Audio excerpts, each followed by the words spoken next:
Hello and welcome, dear friends of fine role-playing, to my third episode of Fumbling Forward. Today I want to talk to you about how to structure your campaign based on conflicts. Like we talked in the last episode, we tried to establish a concept with which you can drive your narration through conflict and coming up with great ideas how to structure your campaign based on a catalog made of different types of conflict. If you're interested in that, please stay tuned to this episode of Fumbling Forward, coming up.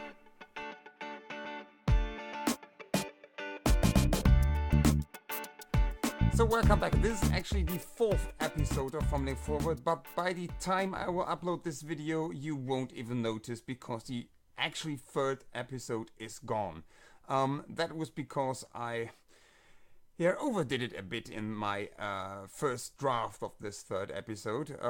I try now a different approach with the videos I'm doing, more condensed versions with a more focused approach on the content I'm doing.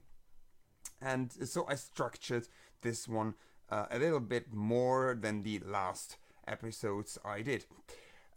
So what do we want to talk about in this episode? Like I said in the intro, this episode is all about structuring your campaign and mainly the distinction between main conflicts and minor conflicts, and how to basically structure a scene and plan a scene ahead so you don't have to invest much time in preparing your session. Because that is the main goal of this whole series of videos I'm doing at the moment, my first video series about scenic role-playing. I think I said it in the beginning of my first episode, but I want to repeat it again for you because I think maybe it's wasn't so clear in the last one. The main goal is to enable you as a GM, as a game master or dungeon master, to quickly come up with ideas during your game session, to fasten your preparation time almost down to zero. As I said, I normally need for a game session 10 minutes. That's enough. A game session approximately, at least for me, takes 5 to 8 hours of game play, of actual gameplay. So 5 to 10 hours can be prepared in 10 minutes. And how to do that? I try to do this by focusing on scenes, as I said in the first episodes, and on conflicts in these scenes. And my two goals for this episode is the first one, we want to talk about the conflict of location, local conflicts. I promised that in the last episode. I also said, okay, we want to talk about the character conflicts. I will do that in my next episode. This episode is solely about the conflict of location. And the second thing is further elaborating on how to structure your scenes and how to need much less time in preparation before you can start with your game session. So diving right in, we want to talk about conflict of location or local conflict. In my last episode, I talked about the conflict of plot. So overarching conflicts mainly based in your plot lines, your overarching plot lines for campaigns or for your whole series.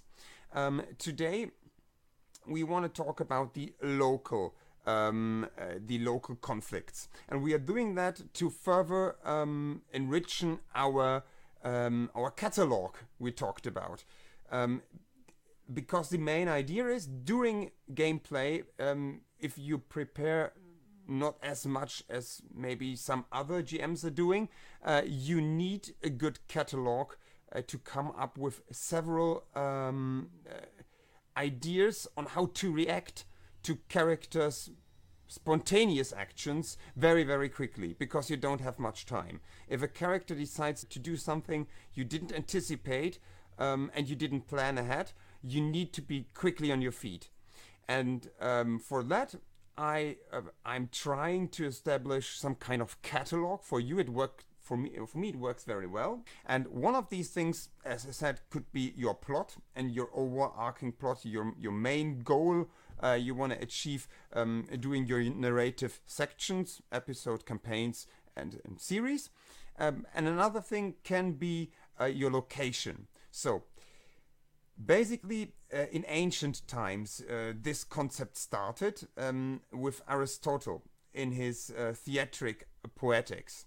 And he stated, in one drama, there should be a unity of time, place, and action.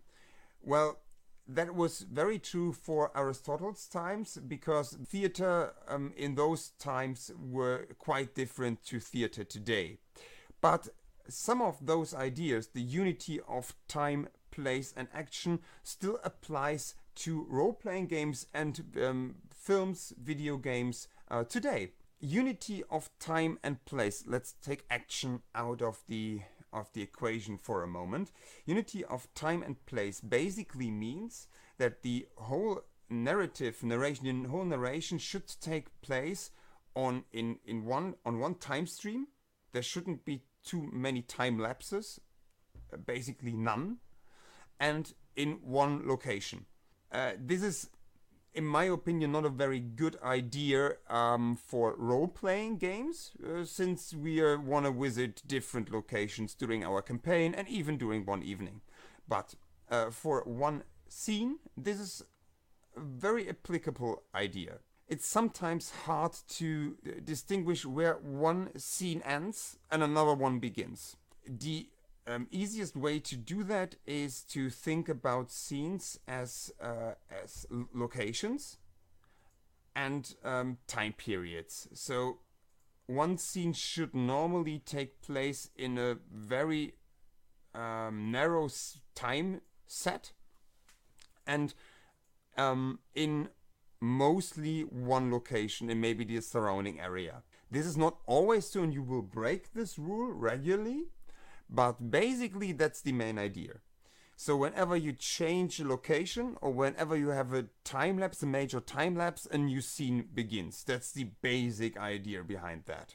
Now action comes back into this whole equation. And action means whenever the narration, the plot, or the story inside the scene changes, then we have a new scene. And this is where things get interesting. Action, we can exchange the word action with conflict. Because I would postulate that one scene not only consists of one location and one time stream, it also consists of one main conflict. We will further elaborate on that in the later part of this episode. We need conflicts. Sometimes we need conflicts that are not based in our characters and that are not based on the main plot, on the main thing that is happening actually in our storyline. Sometimes we want minor conflicts. And we're coming closer to the second part of this video with the distinction between minor and major conflicts. Locational conflicts are normally minor conflicts. You can have an almost infinite number of minor conflicts in one scene, but only one major or main conflict. A minor conflict normally doesn't advance the story of a character and doesn't advance the main overarching story of this episode or of the story for your whole campaign. It's there to be an obstacle to challenge your characters, and it can be almost everything. I said normally.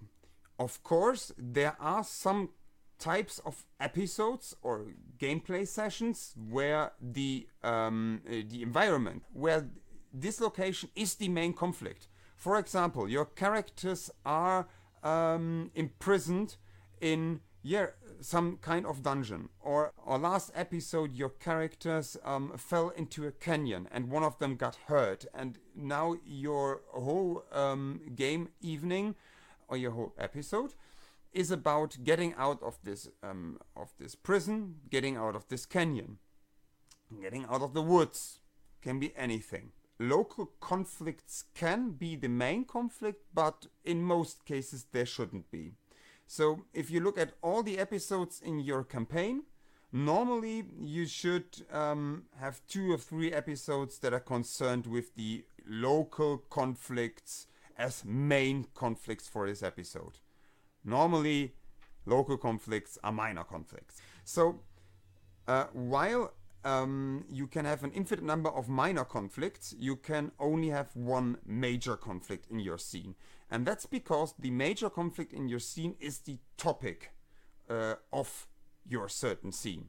And the same way you think about topics for your campaign and you think about topics for your episodes, you also think about topics for your scenes. And that's why I try to come up with a name for my episodes, for my game sessions, because I'm setting a topic for a game session there. But this name is normally quite ambiguous. It can mean different things. And I try to shed a light on the different aspects of that name in my scenes. So for example, if I call my episode Fight or Flight, normally my game evenings are structured in 3 scenes. Each scene approximately takes 1 hour to 2 hours to play out. And those 3 scenes together are 1 episode, one evening. And now I'm trying to apply this fight or flight to all 3 scenes. This can basically mean that one scene is about getting away from something, running away, and one scene is about combat, and one scene is about a major decision of a political character, whether he confronts an enemy or tries to evade an enemy. Basically, I'm trying to interpret this episode name based on my different scenes. So I have a major topic for my whole episode, and I have interpretations of this major topic for my different scenes. And usually this topic is the main conflict of your scene. So if an escape is the basic topic of one of your scenes, your main conflict is what are your characters escaping from? For example, the imprisonment in a dungeon. This could be a whole scene where the character's trying to escape from this terrible, terrible place. And you see, this would be a local conflict, because escaping from this prison, it doesn't really have to do anything with the main overarching storyline. And it doesn't really have to do anything with the problems and needs and ideas and ambitions of your characters. It has to do with the fact that your characters are imprisoned and they need to get out in order to advance in the storyline. So this is a purely local conflict. I know this contradicts a little bit what I said before, that local conflicts normally are only minor conflicts, but let's go with this example.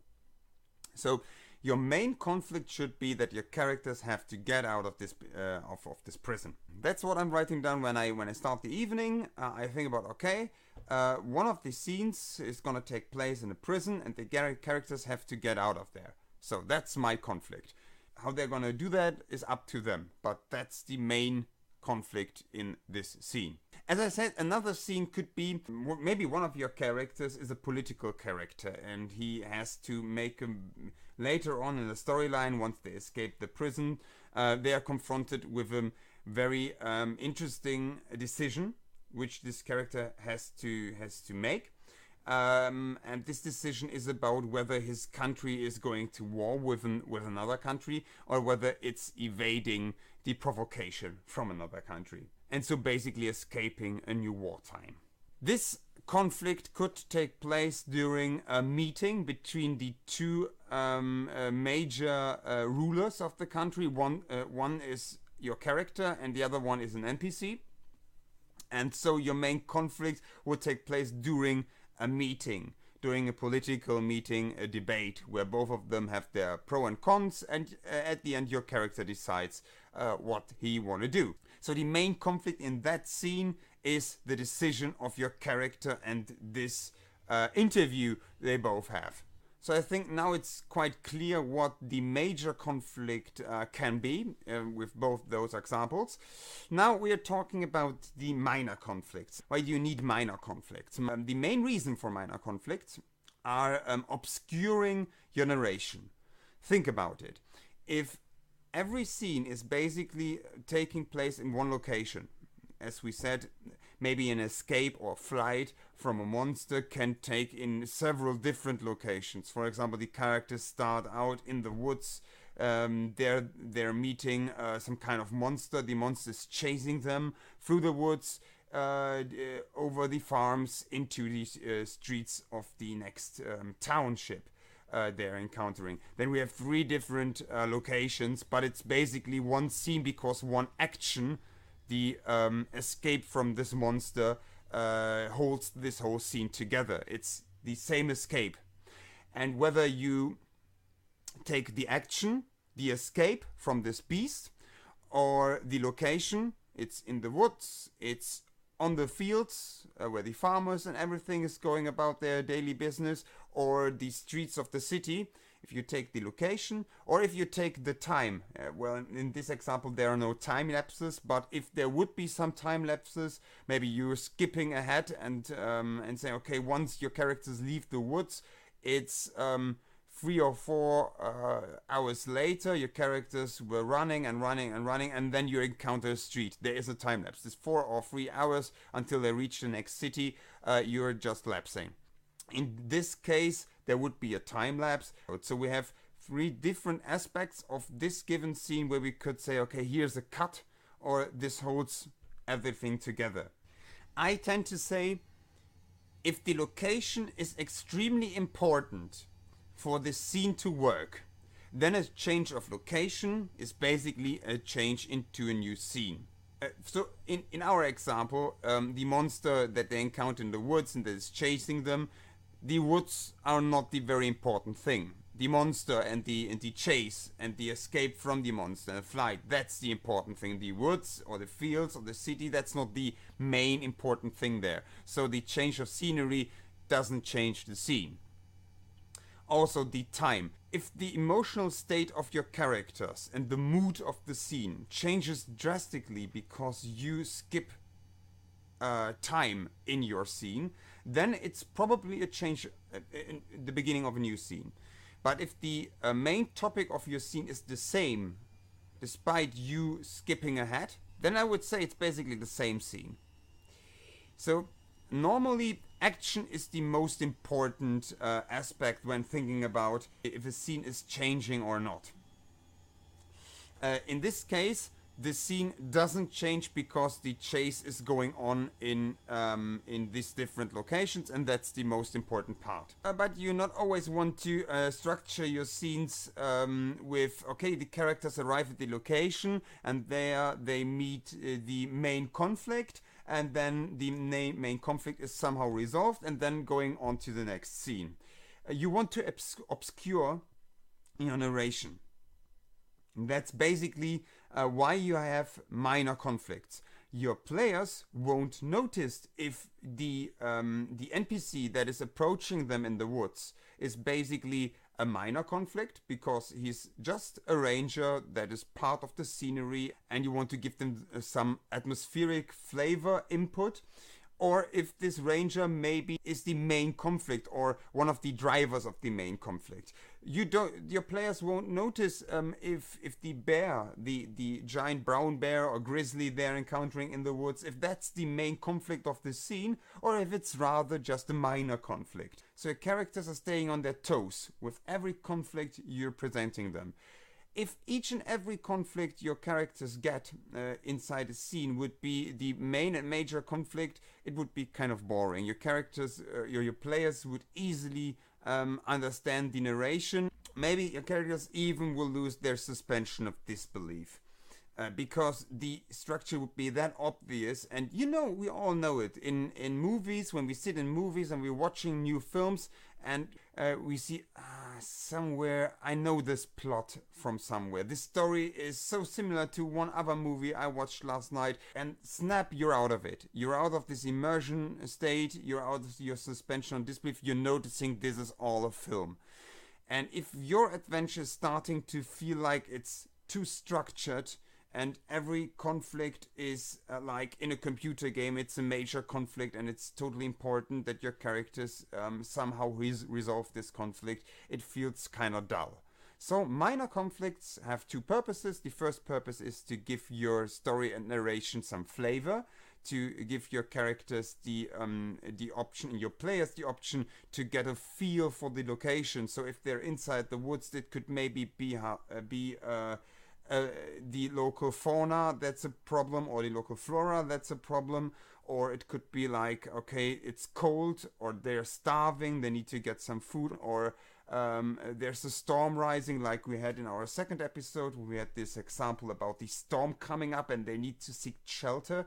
That's the first thing, just giving them an impression on how your scene works, what kind of conflicts are normal, typical for this environment. The second thing is to obscure your narration, so it doesn't feel like, okay, that's the next major conflict we have to solve, and then that's the ending of this scene. And there's actually a third thing: to procrastinate your major conflict. Sometimes major conflicts you should be very flexible with how to structure your major conflicts. As I said, for example, in my fight or flight episode, in this scene where there's this political decision, I said, okay, there must be a meeting between two rulers, and maybe even that is too narrow in my design of this scene, because what if it's just for some reasons not possible, because the characters decided to go to a place where it's totally impossible for a ruler of a country to go there. For example, let's say your characters decide in your episode to move to a place that is highly fortified and under siege. So in this place, you didn't anticipate that. Your characters just decided to do that. Maybe there was a city nearby that is under siege and highly fortified, and it's very dangerous territory, but you didn't anticipate your characters ever going there. You just mentioned it for flavor's sakes a few episodes back, and now one of your players remembers, there was this city, maybe we should go there. So you, as a good game master, don't want to railroad this whole session. You say, okay, now they're going there. So now you have the problem. In your notes, you wrote down, okay, two rulers meet. So one of the rulers is one of your characters. So one of your characters is meeting the ruler of another country. How do I get this ruler of this other country to this fortified, heavily guarded, sieged city? Probably you won't. So you got a problem. So for your major conflicts, for your main conflicts, in my opinion, you should always be flexible and work with placeholders. So somehow, however this were gonna play out, your character, that is a political character, is gonna have to make a decision. A decision that is important for the future of your country, whether your country goes to war or not. That basically stays the same. There's nothing changing that. Your character still has that's still the main conflict. But it doesn't have to be a ruler that is having a conversation with him. It could be that your characters arrive at this fortified city, and inside the city there's a spy of this neighboring country, the country your country has a conflict with. And this spy is approaching your characters once they entered the city and is talking to him, psst, psst, I have some information for you. Yeah, you know. And you could do the same essential conflict, not with two rulers meeting each other, but with a ruler and a spy of the other ruler. So stay flexible. And coming back to procrastinating your main conflict, sometimes it's very important for you to be able to set things up the right way. Some major conflicts need a certain kind of atmosphere and a certain kind of mood.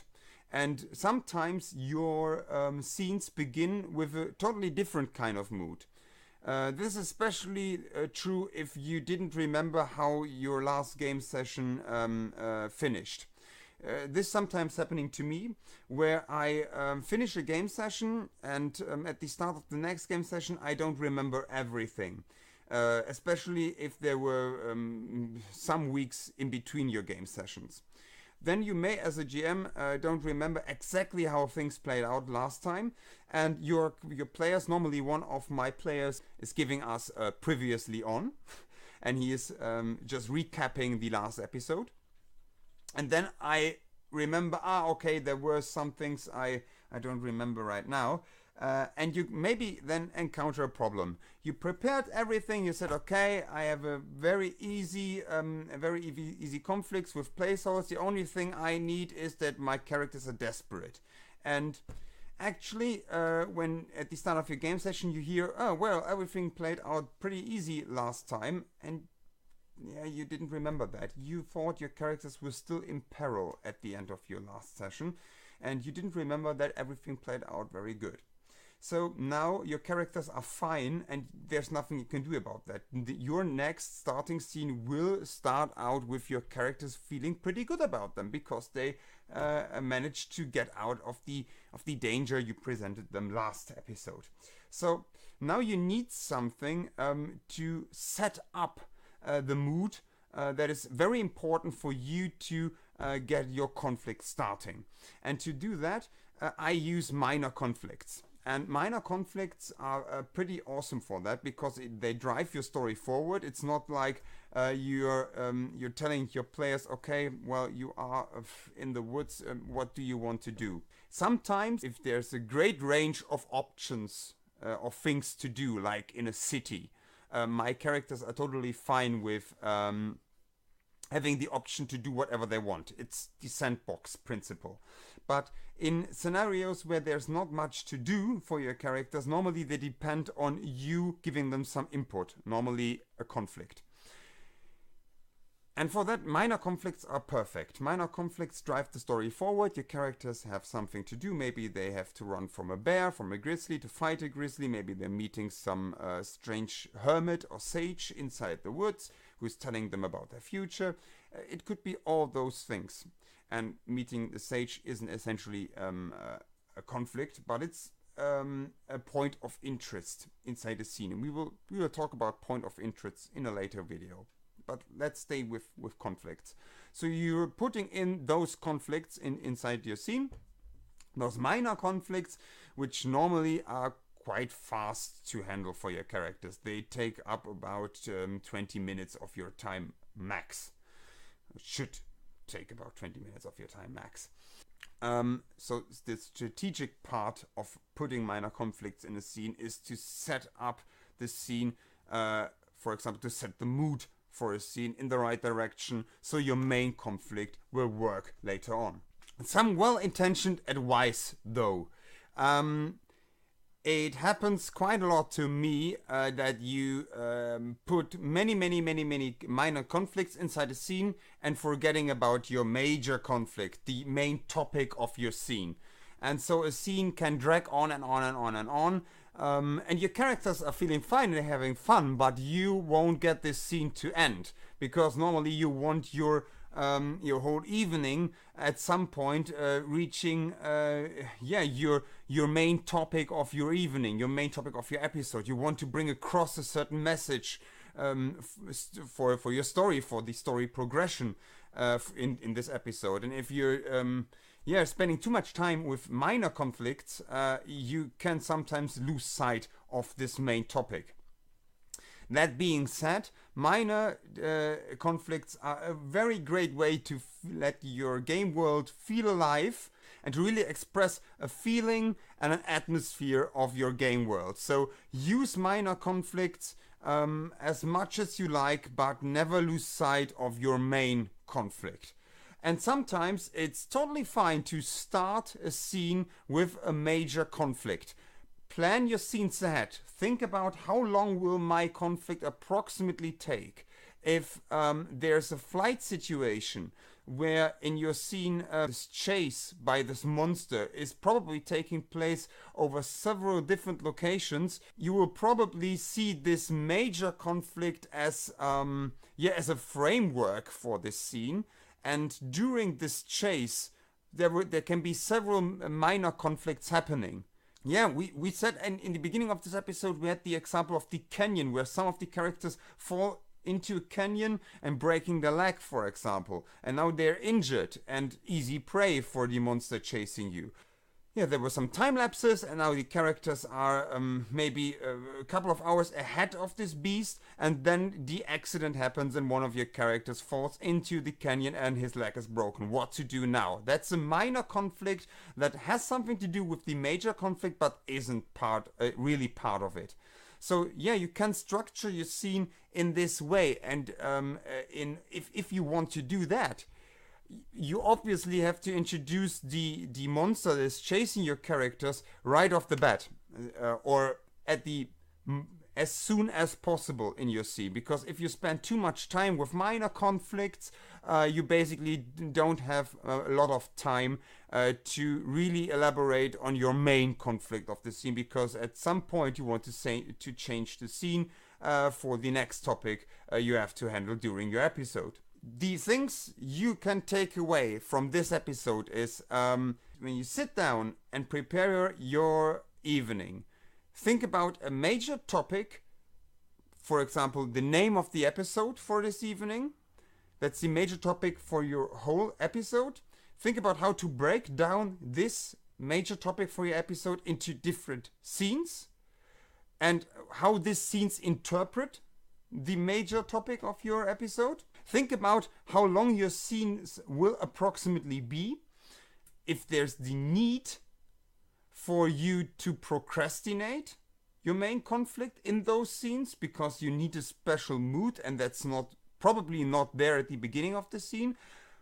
Or if it's necessary that you start off with your main conflict right from the start because this major conflict is so complex for the scene that it will need some time and some explaining, that it will probably take up the whole space of the whole scene slot, if you would.